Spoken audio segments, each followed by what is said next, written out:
চেষ্টা করছি মোটা দাগে শুধু 10টা কথা বলার জন্য। আল্লাহ পাক আমাদের সবাইকে শুনে বুঝে আমল করার তৌফিক দান করে নেন। আমার সামনে যারা বসে আছেন সবাই তরুণ ভাই। তো প্রথম যে কথাটা আমি আরজ করতে চাই সকলের উদ্দেশ্যে, এটা সকলের ক্ষেত্রেই প্রযোজ্য। প্রথম আমাদেরকে আমাদের জীবনের উদ্দেশ্যটাকে ফিক্স করতে হবে। আমরা এই পৃথিবীতে কী উদ্দেশ্যে এসেছি, এই উদ্দেশ্যটাকে বোঝা এবং সেই অনুযায়ী আমল করা, এটা হলো আমাদের জীবনের প্রথম কাজ। তো উপস্থিত তারুণ্যের প্রতি আমার প্রথম আজকের নাসিহাত যে আমরা যেন আমাদের জীবনের লক্ষ্য এবং উদ্দেশ্যটাকে উপলব্ধি করতে সক্ষম হই। আল্লাহ পাক সবাইকে তৌফিক দান করে দেন। এ বিষয়ে দুটো কথা আলোচনা করতে চাই। একটা তো আল্লাহ পাক সূরাতুজ যারিয়াতের মধ্যে বলেছেন, বা'দা আউযু বিল্লাহি মিনাশ শাইতানির রাজীম, ওয়া মা খালাকতুল জিন্না ওয়াল ইনসা ইল্লা লিয়াবুদুন। আমি জিন জাতি এবং মানব জাতিকে শুধুমাত্র আমার ইবাদত করার জন্যই সৃষ্টি করেছি। তো এখান থেকে আমরা বুঝতে পারছি যে এই পৃথিবীতে আল্লাহ পাক আমাদেরকে পাঠিয়েছেন শুধুমাত্র তার ইবাদত করার জন্যই। আর এটা আল্লাহ পাকের অনেক বড় দয়া যে আল্লাহ রাব্বুল আলামিন আমাদের ব্যক্তিগত ব্যবসা বাণিজ্য, পরিবার, স্ত্রী, সন্তান, মুআমালাত, মুআশারাত এগুলোকে ইবাদতের মধ্যে অন্তর্ভুক্ত করেছেন যদি আমরা কয়েকটা শর্ত পূরণ করতে পারি। কাজগুলো যদি আল্লাহ পাকের সন্তুষ্টির জন্য হয় এবং রাসূল সাল্লাল্লাহু আলাইহি ওয়াসাল্লামের তরিকা মোতাবেক হয় এবং রিজিক যদি হালাল হয়, ইনশাআল্লাহ তাআলা স্ত্রীর মুখে অন্ন তুলে দেওয়াও নেকির কাজ বলে গণ্য হবে ইনশাআল্লাহ। তো এই পৃথিবীতে এসেছি আমরা দুটো উদ্দেশ্য নিয়ে। একটা হলো আল্লাহ রাব্বুল আলামিনের ইবাদত করা, যেমনটা আমরা বললাম, ওয়া মা খালাকতুল জিন্না ওয়াল ইনসা ইল্লা লিয়াবুদুন। আরেকটা উদ্দেশ্য আছে আমাদের পৃথিবীতে আসার, সেটা হচ্ছে আল্লাহ রাব্বুল আলামিনের জমিনে আল্লাহ পাকের দ্বীনটাকে কায়েম করা, বাস্তবায়ন করার চেষ্টা করা। এই ব্যাপারে আল্লাহ পাক আমাদেরকে স্পষ্ট আদেশ দিয়েছেন। সূরা আল ইমরানেও বলেছেন, কুনতুম খায়রা উম্মাহ উখরিজাত লিন-নাস তা'মুরুনা বিল মা'রুফ ওয়া তানহাউনা 'আনিল মুনকার ওয়া তু'মিনুনা বিল্লাহ। ঠিক একইভাবে আল্লাহ রাব্বুল আলামিন সূরা মুহাম্মাদের মধ্যেও বলেছেন, ইন তানসুরুল্লাহা ইয়ানসুরকুম ওয়া ইউসাব্বিত আকদামাকুম। তোমরা যদি আল্লাহর দ্বীনকে সাহায্য করো, আল্লাহকে সাহায্য করো, তাহলে আল্লাহ পাকও তোমাদেরকে সাহায্য করবেন। ওয়া ইউসাব্বিত আকদামাকুম, তোমাদের পা আল্লাহ পাক শক্ত করে রাখবেন। আর ওয়া ইন তাতাওয়াল্লাউ ইয়াস্তাবদিল কওমান গায়রাকুম, আর তোমরা যদি মুখ ফিরিয়ে নাও, পৃষ্ঠ প্রদর্শন করো, তাহলে জেনে রেখো আল্লাহ পাক অন্য কওমকে তোমাদের স্থলাভিষিক্ত করবেন এবং তারা তোমাদের মতো হবে না। এই আয়াতগুলো থেকে আমরা বুঝতে পারছি যে আল্লাহ রাব্বুল আলামিনের জমিনে তার দ্বীন কায়েম করা, তার দ্বীনের সহযোগী হওয়া, দ্বীন ইকামতে দ্বীনের কাজ করা, দ্বীন প্রতিষ্ঠার জন্য কাজ করা, এইটা আমাদের পৃথিবীতে আসার অন্যতম একটা উদ্দেশ্য। তাই আমি তরুণ ভাইদেরকে হৃদয়ের অন্তঃস্থল থেকে অনুরোধ করব, জীবনের উদ্দেশ্য সম্পর্কে আমরা সচেতন হই। আমরা পৃথিবীতে শুধু খেলতামাশা করতে আসি নাই, সময় নষ্ট করতে আসি নাই, শুধু চাকরির পিছনে ছুটতে আসি নাই, ব্যবসার পিছনে ছুটতে আসি নাই। আমাদের এই পৃথিবীতে আসার একটা উদ্দেশ্য আছে, একটা মোটিভ আছে। সেটা হলো নিজে আল্লাহর ইবাদত করব এবং আল্লাহর দ্বীন এর তাবলীগ, দাওয়াত এবং জিহাদে অংশ নিব, যাতে করে আল্লাহর জমিনে আল্লাহর দ্বীন কায়েম হয়। আল্লাহ পাক আমাদের সবাইকে মকবুল কাফেলায় শামিল করেন, আমিন। দ্বিতীয় যে বিষয়টি আমি বলতে চাই সেটা হলো, এই যে মহান একটা মিশন নিয়ে আমরা পৃথিবীতে এসেছি, এটাকে বাস্তবায়ন করতে হলে আমাদেরকে ইলম করে যদি আমরা কোনো কাজ করতে যাই, সেখানে উপকারের জায়গায় ক্ষতি বেশি হতে পারে। এবং দ্বীনের ইলম একা একা হাসিল করা যায় না, অবশ্যই বরেণ্য এবং মুহাক্কিক উলামায়ে কেরামের সোহবত জরুরি। এই বিষয়টা আমরা অনেকে বুঝতে পারি, অনেকে পারি না। খাস করে যারা জেনারেল ব্যাকগ্রাউন্ড থেকে আমরা উঠে আসছি, অনেকে দেখা যায় দ্বীন আমরা শিখতে চাই ঠিকই, লেখাপড়াও করি, বই পুস্তক পড়ি, অনেকে আরবিও ভালো বলতে পারেন, কিন্তু উলামায়ে কেরামদের সোহবত এবং সান্নিধ্য নেই। এই বিষয়টা এতটা ক্ষতিগ্রস্ত, এতটা ক্ষতির কারণ যে নেক্সট স্রোতে মানুষ ধোঁকা খেতে পারে। এই ইলমের তো দুটো শাখা আছে, একটা দুনিয়াবি জ্ঞান, একটা দ্বীনি জ্ঞান। তো দুনিয়াবি জ্ঞানের জন্য এই বিষয়টাকে আমি শর্ত বলে মনে করছি না, কিন্তু দ্বীনি ইলম অর্জনের জন্য অবশ্যই একজন বরেণ্য মুহাক্কিক উলামায়ে কেরামের সোহবত অবশ্যই জরুরি। এবং দ্বীনি ইলমের বিষয়টা শুধু কিতাবের মধ্যেই সীমাবদ্ধ নয়। কিতাব আমাকে একটা ক্লাসিক্যাল আলেম হওয়ার পর্যায়ে পর্যন্ত নিয়ে যায় ঠিকই, কিন্তু আল্লাহকে চিনতে হলে, আল্লাহকে পেতে হলে, আল্লাহর মারেফত হাসিল করতে হলে একটা আধ্যাত্মিক জ্ঞানের প্রয়োজন আছে। এই জ্ঞানটা আপনি কিতাবের মধ্যে পাবেন না। এটাকে হাসিল করতে হলে অবশ্যই আল্লাহওয়ালা বুজুর্গ মানুষদের সোহবতে আসতে হবে। ঠিক যেমন নবী মুসা আলাইহিস সালামকে আল্লাহ রাব্বুল আলামিন বলেছিলেন, তোমার চেয়েও জ্ঞানী মানুষ পৃথিবীতে আছে। এবং সূরা কাহফে বিস্তারিত ঘটনা আছে, এতটা বলার সময় এখানে নাই, আপনারা পড়ে নিতে পারবেন। মুসা আলাইহিস সালাম যুগ যুগ সফর করেছেন, সেই ব্যক্তিকে পাওয়ার জন্যে যাকে আল্লাহ রাব্বুল আলামিন তার পক্ষ থেকে খাস করে জ্ঞান দিয়েছেন। সেই ব্যক্তির নাম খিদর আলাইহিস সালাম। তিনি এমনভাবে এমন কিছু দেখছেন খিদর আলাইহিস সালাম যেটা মূসা আলাইহিস সালাম বুঝতে পারছেন না। মূসা আলাইহিস সালাম নবী হওয়ার পরে বুঝতে পারছিলেন না কেন নৌকা ফুটা করা হচ্ছে, কেনই বা বাচ্চাটাকে হত্যা করা হলো, আর কেনই বা দেয়ালকে নির্মাণ করা হলো। খিদর আলাইহিস সালামকে আল্লাহ রাব্বুল আলামিন এমন আধ্যাত্মিক জ্ঞান দিয়েছিলেন, আল্লাহর মারিফত দিয়েছেন, তিনি এমন কিছু দেখতে পাচ্ছেন দূর পর্যন্ত যেটা মূসা আলাইহিস সালাম বুঝতে পারছেন না। হাদিসের মধ্যে তো এটাও এসেছে, সেদিন যদি মূসা আলাইহিস সালাম এত প্রশ্ন না করতেন তাহলে হয়তো আরও অনেক জ্ঞান জানা যেত। আও কামা ক্বালা আলাইহিস সালাম। এই কারণে আমি তরুণ প্রজন্মকে নসিহত করতে চাই, দিনই ইলম অর্জন করছি, মাশাআল্লাহ, বই পুস্তক পড়ছি, অনেকে অনেক প্রতিষ্ঠানেও পড়ছেন, তবে অবশ্যই মাথার উপরে মুরব্বী ওলামায়ে কেরামদেরকে রাখতে হবে। এটা ব্যতীত যদি আমরা দিনের কাজ করতে চাই, কথা বলতে চাই, বা দিনের কোনো দাওয়াত তাবলীগ বা জিহাদের বিষয়ে আমরা ফিকির করি, সেখানে আমরা নিজেরাও বিভ্রান্ত হতে পারি, মানুষকে বিভ্রান্ত করতে পারি। তাই এটা হচ্ছে আমার দ্বিতীয় নসিহা আমাদের তরুণ ভাইদের প্রতি। আল্লাহ পাক আমাদের সবাইকে বরেণ্য ওলামায়ে কেরামদের সোহবত নসিব করেন, আমিন। আরেকটা বিষয় এখানে আমি নিজে থেকে অ্যাড করতে চাই, সেটা হলো যে আমরা এখন অনেকেই অনলাইন কেন্দ্রিক চিন্তাভাবনা করি। অনলাইনে কে কত ভাইরাল, কার কত ভিউজ বেশি হয়, হ্যাঁ, কার ফ্যান ফলোয়ার্স কত বেশি, এগুলো আমাদের কাছে এখন হকের মানদণ্ড হয়ে গেছে, আর অনেকের কাছে, সবার কাছে নয়। তো এটা একটা মুসিবত, এটা খাসারা। মনে রাখবেন, বরেণ্য ওলামা করেন না, তারা নিজেদেরকে লুকিয়ে রাখতে চান, তারা ইজহার করা পছন্দ করেন না, তারা হক এবং বাতিলের মধ্যে মিশ্রণ ঘটান না, তারা হক এবং বাতিলকে স্পষ্ট করে দেন। তারা পৃথিবীতে মজলুম হন, নিভৃতচারী হন। তাদের অবস্থা তো এমন হয় যে তারা দিনের বেলার ঘোড়সাওয়া, রাতের বেলার দরবেশ। তো এই ব্যাপারে ইমাম মালিক রহমতুল্লাহ আলাইহির একটা কওল আছে, জ্ঞান কারো কাছে আসে না, জ্ঞানের কাছে যেতে হয়। তাই আমাদেরকেও সেই রকম বুজুর্গ আলেমকে খুঁজে বের করতে হবে। এমন নয় যে আপনার ঘর পর্যন্ত তিনি হেঁটে আসবেন, এমনটা নাও হতে পারে। তা আল্লাহ পাক আমাদের সবাইকে জ্ঞানের কাছে যাওয়ার তৌফিক দান করেন, আমিন। এরপরে আসি যে এই জীবনের উদ্দেশ্যটাকে ফিক্স করা এবং জ্ঞান অর্জনের যে এই সিলসিলা, এটা একটা লম্বা সিলসিলা। জ্ঞান অর্জনের ক্ষেত্রে তাড়াহুড়া করা যাবে না যে আমি 5 বছরের মধ্যে আলেম হয়ে যাব, 10 বছরের মধ্যে আমি মুফতি হয়ে যাব, এইভাবে চিন্তা করা যাবে না। আমাদেরকে সারা জীবন তালেবে ইলম হয়ে থাকতে হবে এবং জ্ঞান অর্জনের এই যে ক্রমবর্ধমান একটা সিলসিলা, এখানে সবরের পরিচয় দিতে হবে। এই ব্যাপারে আমি একটা কোটেশন নোট করে আনছি। আমাদের শ্রদ্ধেয় আলেম, বরেণ্য আলেম আল্লামা তাকি উসমানী সাহেবের যে কিতাব আছে তাসাউফ এবং আত্মশুদ্ধি, এই কিতাবের মধ্যেও পাওয়া যায়, এবং তার ভাই রফি উসমানী সাহেবের একটা কিতাব আছে, সেখানেও এই কথাটা, একই কথাই আছে যে একজন তালেব ইলমকে বা একজন আল্লাহকে চাহনেওয়ালা একজন ব্যক্তিকে এই 4টা গুণ হাসিল করতে হবে। জীবনের উদ্দেশ্য ঠিক করার পরে যখন আমরা ইলম অর্জন করতে যাব, তখন এই 4টা গুণ হাসিল করার চেষ্টা করবো ইনশাআল্লাহ। আল্লাহ পাক সবাইকে তৌফিক দান করেন। প্রথম গুণটা হচ্ছে শুকর, আল্লাহ পাকের শুকর আদায় করা। এটা এত বড় একটা গুণ যাকে আল্লাহ রাব্বুল আলামিন কৃতজ্ঞতা স্বীকারকারী অন্তর দিয়েছেন। সে হচ্ছে পৃথিবীর ধনী মানুষ। চলতে ফিরতে উঠতে বসতে সবসময় আমরা আল্লাহ পাকের নিয়ামতগুলো স্মরণ করব এবং সবসময় বলতে থাকবো আলহামদুলিল্লাহ, বলতে থাকবো আলহামদুলিল্লাহ। আল্লাহুম্মা লাকাল হামদ হামদান কাসীরান তাইয়িবান মুবারাকান ফীহি কামা ইয়ানবাগী লিজালালি ওয়াজহিক ওয়া আযীমি সুলতানিক। আল্লাহ পাকের শুকরিয়া যে যত বেশি আদায় করবে, আল্লাহ পাক বলেছেন লা ইন শাকারতুম লা আযীদান্নাকুম, তোমরা আমার শুকরিয়া আদায় করো, আমি তোমাদের প্রতি আমার নিয়ামতকে বাড়াই দেব। ওয়া লা ইন কাফারতুম ইন্না আযাবি লাশাদীদ, তোমরা যদি আমার অকৃতজ্ঞ হও, জেনে রাখো আমার আযাব বড়ই কঠিন। তো উস্তাজগণ লিখেছেন, একজন তালেবে ইলমের অবশ্যই শুকর গুজার অন্তর থাকতে হবে। আমাদের ওলামায়ে কেরামগণ এই কথাটা বারবার বলেন যে কলবুন শাকির, শুকর গুজার, কৃতজ্ঞতা স্বীকারকারী একটা অন্তর থাকতে হবে। সবসময় চিন্তা করবো আমাকে আল্লাহ কি দিয়েছেন, এইটা চিন্তা করবো না আমাকে আল্লাহ কি দেন নাই। আল্লাহ পাক আমাকে সুস্থ রেখেছেন, নিরাপত্তা দিয়েছেন, আমি খাচ্ছি, পান করছি। এই যে নিয়ামত, আল্লাহ পাকের যে অগণিত নিয়ামত, এটাকে স্মরণ করা এবং সে অনুযায়ী শুকরিয়া আদায় করা। আল্লাহ পাক সবাইকে শুকরিয়া আদায় করার তৌফিক দান করেন।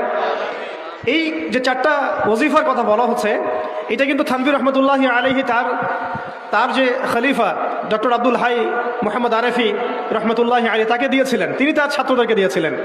এটা আপনার তাসাউফ আত্মশুদ্ধি বইয়ের মধ্যে পাবেন। তো দ্বিতীয় এখানে যে বিষয়টা বলা হয়েছে সেটা হলো সবর করা। জ্ঞান অর্জন করতে হলেও সবর করতে হবে, আল্লাহকে পেতে হলেও সবর করতে হবে, দাওয়াত ও তাবলীগেও সফর করতে হবে, জিহাদের মাঠেও সবর করতে হবে। আমাদের ব্যক্তি জীবনে সবর থাকে, পারিবারিক জীবনে সবর, ব্যবসায় সবর, চাকরিতে সবর। যেটাই আমার মর্জির খেলাফ হচ্ছে তখনই সবর করতে হয়। আর এটা একটু কঠিন, এই কারণে আল্লাহ রাব্বুল আলামিন সবরের সাথে মাইয়াতের ঘোষণা দিয়েছেন। যে ব্যক্তি সবর করবে আল্লাহ তার সাথে থাকবেন ইনশাআল্লাহ। এই জন্য আল্লাহ পাক বলেছেন ইন্নাল্লাহা মাআস সাবিরিন, সবরকারীদের সাথে আল্লাহ পাক আছেন। এটা কঠিন, এই কারণে যখন মর্জির খেলাফ কোনো কিছু হবে তখন আমাদের আলেমগণ বলেন সবসময় পড়তে থাকা যে ইন্না লিল্লাহি ওয়া ইন্না ইলাইহি রাজিউন। এটা মাইয়াতের সাথে খাস দোয়া নয়, এটা শুধু মৃত্যুর সাথে খাস কোনো দোয়া নয়, এটা যখনই সবরের হালত আসবে তখনই পড়তে হয় ইন্না লিল্লাহি ওয়া ইন্না ইলাইহি রাজিউন। কারণ উলাইকা আলাইহিম সালাওয়াতুম মির রাব্বিহিম ওয়া রাহমা ওয়া উলাইকা হুমুল মুহতাদুন, এটা হেদায়েত পাওয়ার মাধ্যমও বটে এবং তাদের সাথে আল্লাহ পাকের রহমত আছে। তো শুকরগুজার অন্তর এবং সবরকারী অন্তর আল্লাহ পাক সবাইকে নসিব করেন, আমিন। 3 নম্বরে উস্তাদগণ বলেছেন তওবা, বেশি বেশি তওবা করতে বলা হয়েছে। চলতে ফিরতে উঠতে বসতে সবসময় আমরা আস্তাগফিরুল্লাহ ওয়া আতুবু ইলাইহি পড়ার অভ্যাস করি। যে যত বেশি তওবা করবে তার হৃদয় তত পরিচ্ছন্ন হবে, গুনাহ মাফ হবে। পরিচ্ছন্ন কলবের মধ্যেই আল্লাহ পাকের নূর এবং মারিফত নাজিল হবে ইনশাআল্লাহ। অপরিচ্ছন্ন কলবের মধ্যে কিন্তু আল্লাহর নূর নাজিল হয় না। তাই উলামায়ে কেরাম বারবার অন্তত দিনে 100 বার আস্তাগফিরুল্লাহ ওয়া আতুবু ইলাইহি পড়তে বলেন। আল্লাহ পাক আমাদের সবাইকে পড়ার তৌফিক দান করেন।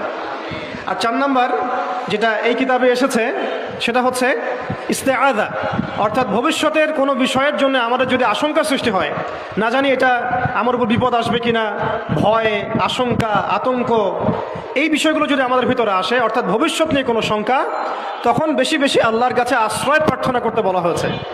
পড়তে বলা হয়েছে আউযু বিল্লাহ অথবা আউযু বিকালিমাতিল্লাহি তাম্মাতি মিন শাররি মা খালাক অথবা আউযু বিল্লাহি মিনাশ শাইতানির রাজীম আউযু বিল্লাহিস সামিউল আলীম মিনাশ শাইতানির রাজীম মিন নাফখিহি ওয়া নাফসিহি ওয়া হামজিহি। একবার আমার মনে আছে যে একটা জটিল মাসালা নিয়ে আমরা আমাদের মুহতারাম খতিব সাহেব বাইতুল মুকাররমের বর্তমান খতিব সাহেব তার দ্বারস্থ হয়েছিলাম। একটা মুশকিলা দেখা দিয়েছে, একটা দোয়া শিখিয়ে দেন যে দোয়ায় আমল করলে ইনশাল্লাহ এটা চলে যাবে। তা আমাকে তিনি পার্সোনালি বলেছিলেন যে এই দোয়াটা যেটা আমি এখন শিখিয়ে দিচ্ছি আপনাকে, এই দোয়াটা জিবরাইল আলাইহিস সালাম রাসূলুল্লাহ সাল্লাল্লাহু আলাইহি ওয়াসাল্লামকে শিখিয়ে দিয়েছিলেন এবং রাসূলুল্লাহ সাল্লাল্লাহু আলাইহি ওয়াসাল্লাম এই দোয়াটা খালিদ বিন ওয়ালিদ রাদিয়াল্লাহু আনহুকে শিখিয়ে দিয়েছিলেন। তো শোনার এবং শেখার খুব আগ্রহ ছিল, তা আমি লিখে নিচ্ছিলাম এবং নোট করছিলাম। এই দোয়াটা যদি আপনারা পড়তে পারেন, ভবিষ্যতের যে কোনো শঙ্কা, আশঙ্কা, বিপদ আপদ, বালা মুসিবত, এই বিষয়গুলোর ব্যাপারে আল্লাহর পক্ষ থেকে একটা সাকিনা এবং সুকুন হৃদয় নাজিল হবেন ইনশাআল্লাহ।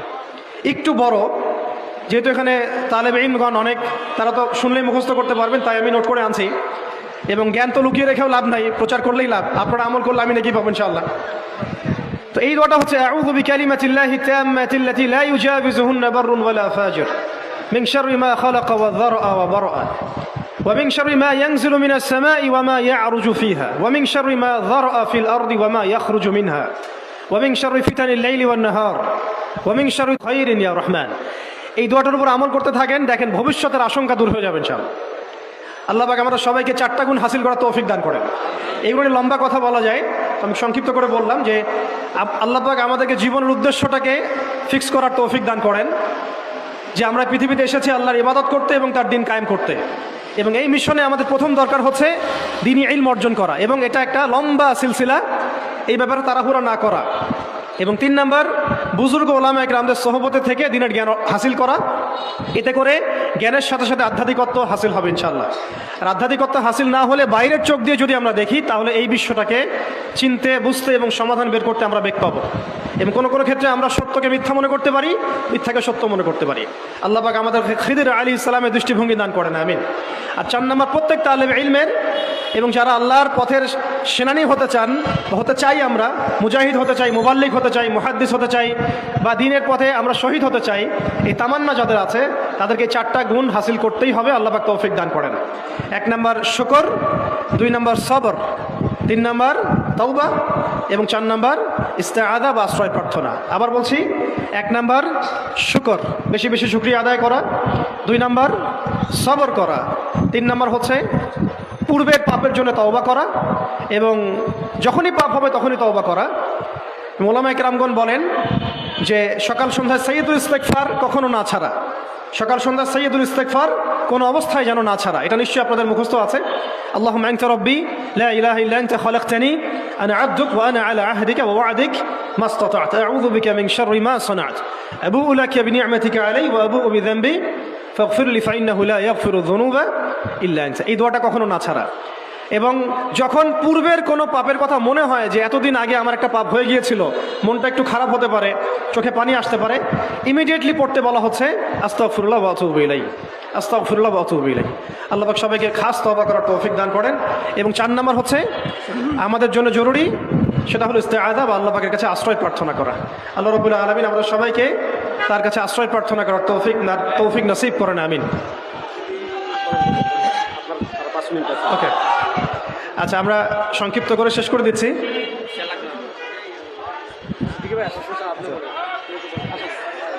আমাদের একজন বড় ওলামা কেরাম চলে আসছেন, তো আমাকে আরো ছোট করতে হচ্ছে।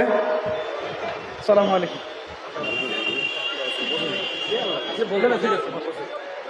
আপনার জিম্মাদারি পালন করতেছে আল্লাহ। তো 4টা বিষয় বলেছি আমি। 5 নম্বরটা হচ্ছে যে চলমান যে ফিতনাগুলো আছে আমাদের সামনে, এই ফিতনাগুলোকে কাগজে কলমে আইডেন্টিফাই করা।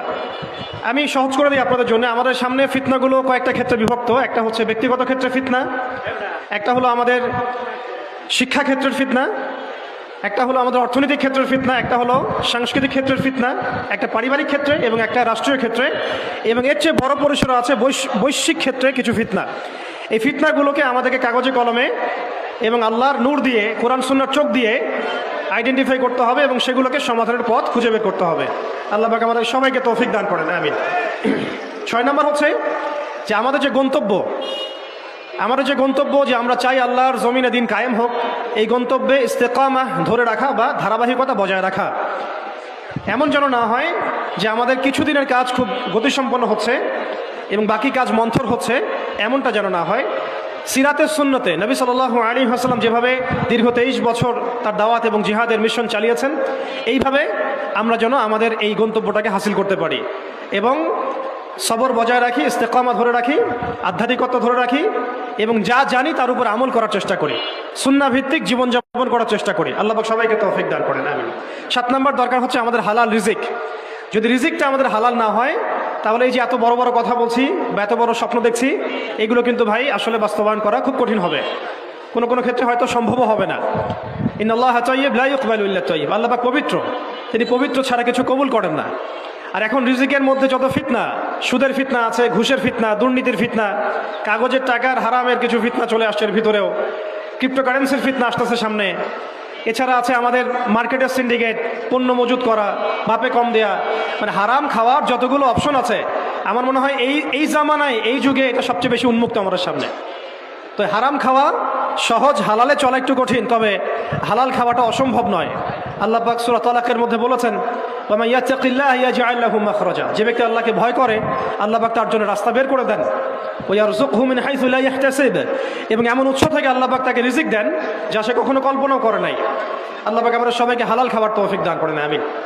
8 নম্বর এবং 9 নম্বর একসাথে বলে শেষ করছি। সেটা হলো আমাদের প্রত্যেককে কমপক্ষে পার্ট টাইম দাওয়াতের কাজ করতে হবে। দাওয়াত এবং তাবলীগের কাজটা এটা এখন আমভাবে সকলের উপর বর্তিয়ে গিয়েছে। এটা ব্যাপারটা এমন নয় যে ওলামায়ে কেরামগণ দাওয়াতের কথা বলবেন, তাবলীগের কথা বলবেন, আমাদের উপর কোনো জিম্মেদারি নাই। ব্যাপারটা কিন্তু এমন নয়। আমাদের প্রত্যেককে সৎ কাজে আদেশ করতে হবে, অসৎ কাজে নিষেধ করতে হবে। এবং আপনারা তো সবাই জানেন, হুযায়ফা রাদিয়াল্লাহু আনহু থেকে যে হাদিসটা বর্ণিত হয়েছে, সহিহ মুসলিম শরীফে এসেছে, যে যদি আমরা সৎ কাজে আদেশ না করি, অসৎ কাজে নিষেধ না করি, তাহলে আল্লাহর পক্ষ থেকে বিপদ আপদ, বালা মুসিবত, গজব আসবে।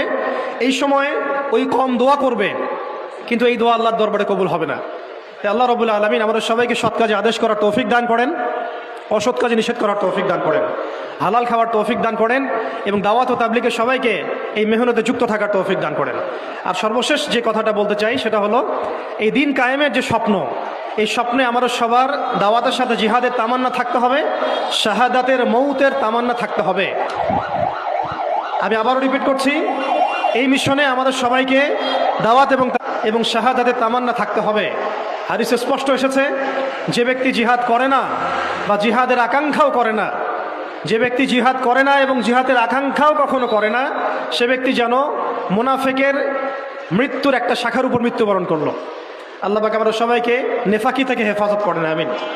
তো সম্মানিত উপস্থিতি এবং আমার সামনে উপবিষ্ট তরুণ প্রজন্মের দিনী ভাইরা, এই 10টা কাজ যদি আমরা করতে পারি, আমরা আশা করি এই 10টা কাজের সমন্বয় হলে আস্তে আস্তে হলেও আমরা ইনশাআল্লাহ তাআলা অচিরেই বাংলার জমিনে পরিপূর্ণ দিন কায়েম বলতে আমরা যা বুঝি, আল্লাহর জমিনে আল্লাহর দিন প্রতিষ্ঠা এবং শরিয়া বিধান প্রতিষ্ঠা, এটা কোনো অসম্ভব বিষয় নয় এবং এটা কোনো সময় সাপেক্ষ বিষয় হবে না ইনশাআল্লাহ। আল্লাহ পাক আমরা সবাইকে 10টা কাজ করার তৌফিক দান করেন। শেষ করার আগে আমি আরেকবার রিপিট করছি, আমাদের সবাইকে আল্লাহ পাক জীবনের লক্ষ্য এবং উদ্দেশ্যকে নির্ধারণ করার, ফিক্স করার তৌফিক দান করেন। দুনিয়ার মহব্বত আমাদের হৃদয় থেকে আল্লাহ পাক দূর করে দেন, আখিরাতের মহব্বত আমাদের মধ্যে দান করেন। দ্বিতীয় বিষয় হচ্ছে আমাদের সবাইকে এই মিশনে কাজ করার জন্য প্রথম যেটা দরকার, জ্ঞান অর্জন করা। সেই জ্ঞান অর্জন আল্লাহ পাক সবাইকে করার তৌফিক দান করেন এবং সেই জ্ঞান অর্জন ওলামায়ে কেরামদের সোহবতে করার তৌফিক দান করেন। মাথার উপরে বুজুর্গ আলেম রাখার তৌফিক দান করেন। পাশাপাশি যে 4টা খাস গুণাবলীর কথা আমি বলেছি, শুকর, সবর এবং তাওবা এবং ইস্তেআযা, এই 4টা হাসিল করার তৌফিক দান করেন। হালাল রিজিক খাওয়ার তৌফিক দেন, নিষেধ করার তৌফিক দান করেন। দাওয়াত ও তাবলীগের সাথে আল্লাহর রাস্তার জিহাদ এবং শাহাদাতের তামান্না আল্লাহ পাক আমাদের সবার কলবের মধ্যে বসায় দেন, আমিন। ওয়া আখিরু দাওয়ানা আনিল হামদুলিল্লাহি রাব্বিল আলামিন। সুবহানাকাল্লাহুম্মা ওয়া বিহামদিক, আশহাদু আল্লা ইলাহা ইল্লা আনতা, আস্তাগফিরুকা ওয়া আতুবু ইলাইক। আসসালামু আলাইকুম ওয়া রাহমাতুল্লাহ। আলহামদুলিল্লাহ, অত্যন্ত গুরুত্বপূর্ণ নসিহত পেশ করেছেন সময়ের আলোচিত দায়ী